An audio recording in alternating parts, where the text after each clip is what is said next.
Israel और Iran के बीच की भड़की आग और बढ़ सकती है। ईरान ने इशारों में इसराइल को परमाणु हमले की धमकी दे डाली है। दरअसल ईरान के सुप्रीम लीडर अली खामेनेई के करीबी ने इसराइल पर कड़ा प्रहार किया है। कमाल खारजी ने जोर देकर कहा कि ईरान ने ऑपरेशन ट्रू प्रॉमिस सेकंड से अपनी ताकत का प्रदर्शन किया। इस दौरान ईरानी सेना ने इसराइल पर सैकड़ों बैलिस्टिक मिसाइलें दागी। उन्होंने कहा कि यह इसराइल पर निर्भर करता है कि वे अपनी हमलावर हरकतों को जारी रखना चाहता है तो ईरान उसी के हिसाब से जवाब देगा। इस दौरान खारजी ने क्षेत्रीय तनावों पर ईरान के रुख को साफ किया। इसमें उन्होंने किसी भी तरह के इजाफे का जवाब देने के लिए ईरानी तैयारी पर जोर दिया। वहीं ईरान के परमाणु कार्यक्रम को लेकर खारजी ने बड़ा संकेत दिया है। इससे इसराइल, अमेरिका और पश्चिमी देशों को बड़ा झटका लगा है। खारजी ने ईरान के परमाणु योजना में संभावित बदलाव का इशारा किया है।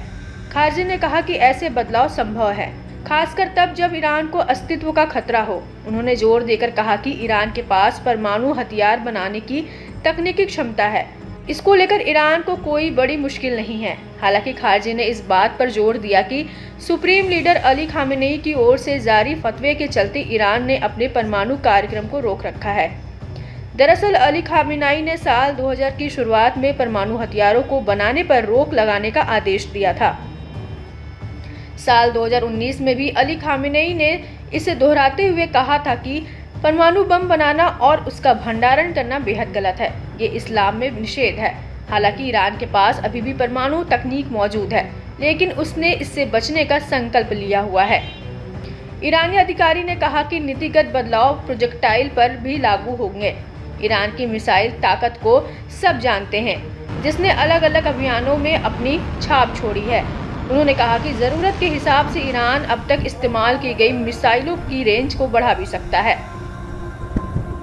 खारजी ने कहा कि यदि पश्चिमी देश ईरान की चिंताओं को नहीं मानेंगे तो ईरान भी उनकी चिंताओं की उपेक्षा करेगा। इजराइल आसमान युद्ध का नेतृत्व कर रहा है, जो लोगों का विनाश कर रहा है। इजराइल उन लोगों से लड़ रहा है जो अपने जीवन, अस्तित्व और भूमि की रक्षा कर रहे हैं। उम्मीद है कि युद्ध जल्द ही खत्म होगा। इजराइल भयानक तरीके से पूरे जाति का सफाया कर रहा है, जबकि वह गलती से यह मान रहा है कि उसने जीत हासिल कर ली है।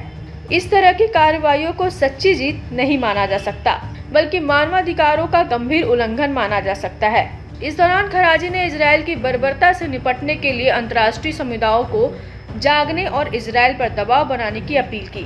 इस दौरान उन्होंने यूरोपीय देशों और अमेरिका को कोसते हुए कहा कि वह सब इस तरह की क्रूर और आपराधिक इकाई का समर्थन करते हैं, वित्त पोषित करके और हथियार भेजकर अमानवीय कामों का बचाव कर रहे हैं। ईरानी अधिकारी ने निराशा जताई कि इजराइल अपने दायित्वों का पालन नहीं कर रहा है। वह वार्ता में शामिल होने की बजाय ईरान पर प्रतिबंध लगा रहा है।